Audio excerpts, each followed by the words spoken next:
Olá, bem-vindos a mais um programa da Arte da Guerra com o embaixador Francisco Seixas da Costa, a quem peço desde já que nos dê as suas impressões, as impressões com que ficou daquilo que foi o debate para as presidenciais, talvez o primeiro de alguns, uma vez que ambos estão a ponderar a hipótese de voltarem a falar um com o outro. Conheceram-se naquela altura, naquele debate, aparentemente, nunca se tinham encontrado. E dizem as sondagens feitas imediatamente a seguir ao debate que Kamala Harris terá ganho por uma larga margem, tendo invertido a larga margem porque Trump tinha ganho no debate de julho com o anterior, junho, com o anterior candidato Joe Biden. Pareceu-lhe assim, embaixador, ou acha que Kamala ainda não estava verdadeiramente afinada para um debate deste género? Começaria por dizer que Hillary Clinton ganhou o debate a Donald Trump. E isso acabou por não ter um impacto naquilo que foi a sua não eleição. Kamala Harris era uma figura mais ou menos apagada ao longo destes 4 anos da presidência Biden. E põe-se a questão de saber se esse apagamento tinha a ver com aquilo que já falámos aqui várias vezes sobre a circunstância de alguns dos dossiês de que aparentemente ela tinha sido encarregada não terem, digamos, tido um grande sucesso em termos do respectivo tratamento, se terá sido o próprio Biden que, à imagem de vários presidentes americanos, procurou, de certa maneira, manter a sua, neste caso, vice-presidente, um pouco na sombra. Kamala Harris tinha projetado numa certa opinião pública internacional e americana a ideia de alguém com uma capacidade muito relativa, de tal maneira que, se nós nos lembrarmos bem sobre a circunstância, quando se falava muito da idade de Joe Biden, etc., dizia a pena é que a Kamala Harris não apareça com capacidade para o substituir. Bom, de repente as coisas apressaram-se, Joe Biden foi obrigado a afastar-se, E os democratas tiveram que reescrever a história. tiveram que reescrever a história e fazê-la muito rapidamente. E a única solução que havia era, de facto, Kamala Harris. Kamala Harris, ao longo destas semanas, tinha-se protegido muito em termos de declarações, não falava aos jornalistas, mesmo durante os comícios, enfim, faziam um discurso mais ou menos ritual, mas não se mostrava muito propensa a abrir-se em declarações sobre os mais variados temas, o que estava a criar algum incómodo, mesmo em alguns apoiantes dos democratas. O debate que teve lugar ontem, e eu provavelmente estarei com algumas olheiras dependentes do que eu ouvi do debate até ao fim, e a circunstância de ter estado até às 3:30 da manhã, quase 4 horas a ouvir aquilo e até a repetir algumas das cenas, mostrou uma Kamala Harris afirmativa, mostrou um Donald Trump mais à defesa, bastante mais à defesa, mostrou-a com um discurso e uma narrativa estruturada, provavelmente formal, criada, apesar de tudo, pelos seus assessores, etc., mas com uma narrativa construída, bem construída, e com uma imagem que no fundo se baseava em dar sequência aos aspectos de natureza positiva que ela considerava haver na administração Biden, e algumas ideias, não muitas ideias para o futuro, de todo modo, o prosseguimento de uma agenda de responsabilidade.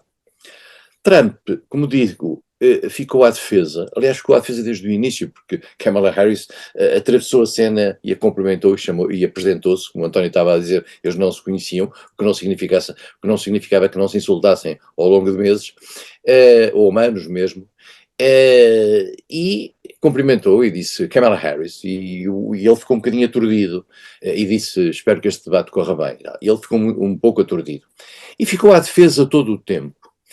E o que é que ele tem no seu discurso? Tem essencialmente a questão da imigração, os riscos da imigração, uma diabolização do processo migratório e o alarde àquilo que ele considera ser os grandes êxitos da presidência Trump e do descalabro que, a partir daí, a presidência Biden criou dentro dos Estados Unidos.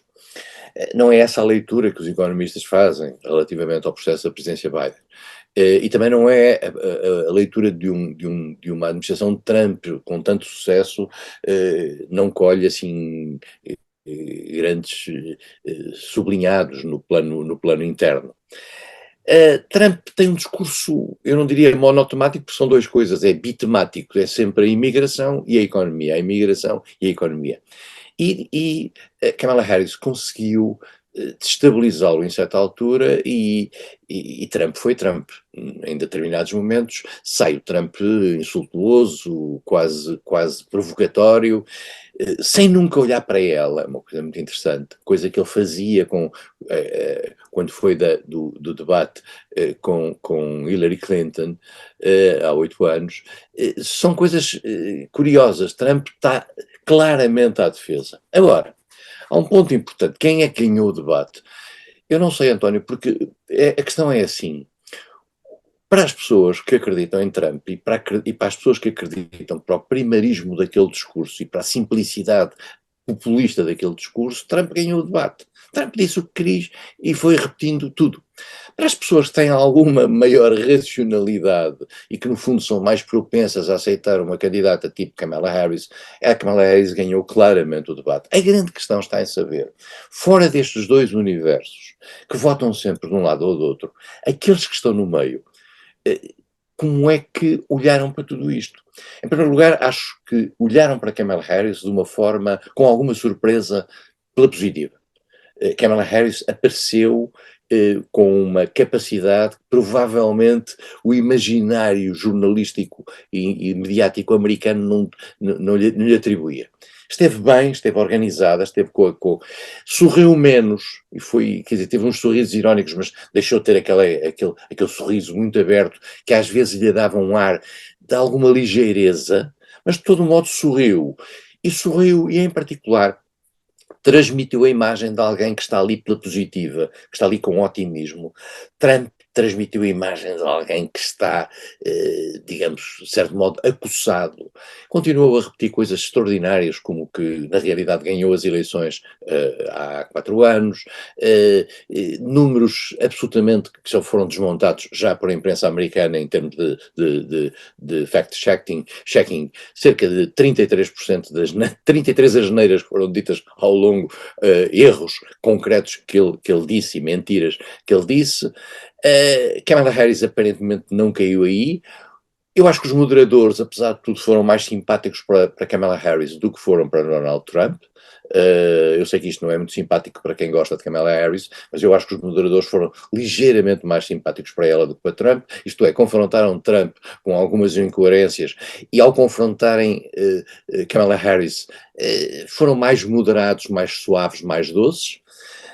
Ela aparentemente ganhou o debate, resta saber se no meio, e esse meio é muito importante porque as eleições nos Estados Unidos acabam todas 52-48 e por ali, esse meio é que vai decidir. Há um ponto importante que ela sublinhou muito para as mulheres, a questão do aborto.